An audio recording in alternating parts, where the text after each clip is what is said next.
আজকে তোমাদেরকে আমি একটা মুনাফিকের কথা বলি। এই মুনাফিকের লক্ষণ হাদিসে না, এই মুনাফিকের নাম দিয়েছেন স্বয়ং আল্লাহ সুবহানাহু ওয়া তাআলা। কোরআন বলছে ওয়াইদা কিলা লাহুম তাআলাউ ইলা মা আনজালাল্লাহু ওয়া ইলার রাসূল, এই লোকগুলো যারা দাবি করে কোরআন মানে, আসমানি কিতাব সব মানে, আল্লাহ মানে, রাসূল মানে, হজ করতে যায়, উমরা করতে যায়, কোরআন পড়া ছাড়া চাও খায় না, এই দাবি করে। কিন্তু যখন বলা হয় তাআলাউ, আসো, ইলা মা আনজালাল্লাহু ওয়া ইলার রাসূল, আল্লাহ তাআলা যে কিতাব নাযিল করেছেন এই কিতাবের দিকে এসো, ওয়া ইলার রাসূল, রাসূলের সুন্নাহ দিকে আসো, যেই কিতাব দিয়ে রাসূল দেশ চালিয়েছেন, যেই কিতাব সুন্নাহ দিয়ে আবু বকর শাসন করেছেন, যেই কিতাব সুন্নাহ দিয়ে ওমর অর্ধজাহান শাসন করেছেন, যেই কিতাব সুন্নাহ দিয়ে আলী শাসন ওসমান শাসন করেছেন, সেই কিতাব এবং সুন্নাহ থেকে আসো। আল্লাহ এবারে বলছেন রাআইতাল মুনাফিকিনা, এটা রহমানের বক্তব্য নয়, আল্লাহ পরিষ্কার বলেছেন রাআইতাল মুনাফিকিনা ইয়াসুদ্দুনা আনকা সুদুদা, আপনি মুনাফিকগুলোকে দেখবেন, ভিআইপি মুনাফিকেরা, এই মুনাফিকগুলোকে দেখবেন ইয়াসুদ্দুনা আনকা সুদুদা, আপনার থেকে আস্তে মাথাটা ঝুঁকিয়ে চলে গেছে।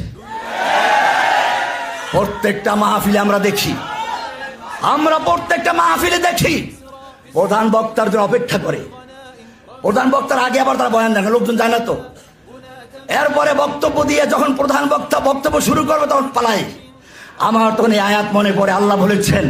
ওয়াইদা কিলা লাহুম তাআলাউ ইলা মা আনজালাল্লাহু ওয়া ইলার রাসূল, যখন তাদেরকে বলা হয় আসো আল্লাহর কিতাবের দিকে, আল্লাহর কিতাব দিয়ে দেশ শাসন করি, রাসূলের সুন্নাহ দিকে, আল্লাহ বলছেন রাআইতাল মুনাফিকিনা ইয়াসুদ্দুনা আনকা সুদুদা, আপনি এই মুনাফিকগুলোকে দেখবেন আস্তে করে মাথাটা ঝুঁকিয়ে তারা ময়দান ছেড়ে চলে গেছে। সুতরাং মনে রাখতে হবে, আমি তোমাদেরকে বলি ওমর ইবনে খাত্তাব রাদিয়াল্লাহু তাআলা বলেছেন,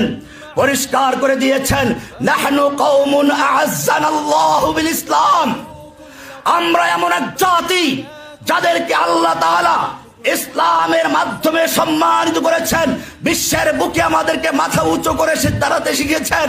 ইসলাম আমাদেরকে মর্যাদা দিয়েছে। ফামাহমা ইবতাগাইনাল ইজ্জাতা বিগাইরিহি, যখনই আমরা ইসলাম বাদ দিয়ে অন্য কোন তরিকায়, অন্য কোন পথে, অন্য কোন সংবিধানে, অন্য কোন নীতিমালায়, অন্য কোন কমিশন তৈরি করে ইজ্জত তৈরি করার চেষ্টা করব,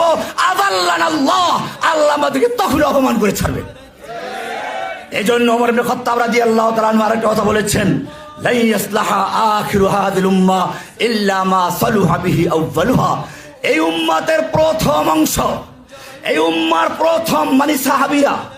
যেই পথে সংশোধন তৈরি করেছিলেন, সংস্কার করেছিলেন, লা ইয়াসলাহা আখিরু হাযিল উম্মাহ, এই উম্মতের শেষ ভাগও সেই পন্থা ছাড়া সংস্কার করতে পারে না। সংস্কারের মূলনীতি আল কোরআন দিয়েছে, সংস্কারের মূল সংবিধান আল কোরআন দিয়েছে। কোরআন হচ্ছে মানবতার সনদ, কোরআন মানুষের জীবনের নিরাপত্তা দিয়েছে, মানুষের মালের নিরাপত্তা দিয়েছে, মানুষের বিবেকের নিরাপত্তা দিয়েছে, মানুষের বংশের নিরাপত্তা দিয়েছে। যদি সত্যিকার অর্থে সংস্কার চায় তাহলে আবার মানুষকে ফিরে আসতে হবে আল্লাহর দেওয়া সংবিধানের দিকে, এছাড়া কোনো সংস্কার হতে পারে না। আমি আপনাদেরকে বলবো, আমরা এখন থেকে যেভাবে এই জুলাই আগস্টে একটা বিপ্লবের মাধ্যমে এক স্বৈরাচারকে হটিয়ে দেওয়া হয়েছে,